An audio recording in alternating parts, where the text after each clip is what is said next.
ইরানের নতুন সর্বোচ্চ নেতা মুজতবা খামেনির নেতৃত্বে প্রথমবার ইসরায়েলে ব্যাপক ক্ষেপণাস্ত্র হামলা চালালো বিপ্লবী গার্ড বাহিনী।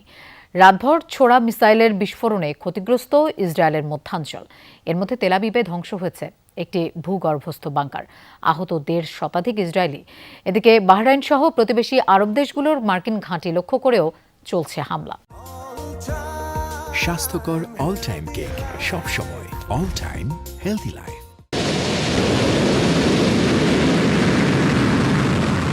ইসরায়েলি ভূখণ্ড লক্ষ্য করে ছুটে চলেছে একের পর এক ইরানি মিসাইল। দেশটির নতুন সর্বোচ্চ ধর্মীয় নেতা মুজতবা খামেনির নির্দেশে প্রথমবারের মতো ইসরায়েলি ভূখণ্ডে হামলা চালালো ইরানের বিপ্লবী গার্ড বাহিনী। এসব মিসাইলের লক্ষ্য ছিল তেল আবিব সহ ইসরায়েলের মধ্যাঞ্চলের বিভিন্ন এলাকা। এসব স্থানে সফল আঘাত হানে ক্ষেপণাস্ত্র। এর মধ্যে তেল আবিবে থাকা ইসরায়েলি বাহিনীর ঘাঁটিতে আঘাত হানে কয়েকটি মিসাইল। তবে সবচেয়ে বেশি ক্ষয়ক্ষতি হয়েছে আবাসিক এলাকায়। এসব আবাসিক এলাকায় আকাশ প্রতিরক্ষা ব্যবস্থা মোতায়েন করে রাখে আইডিএফ। ইরানি মিসাইলে ধ্বংস হয়েছে ভূগর্ভস্থ বাংকার।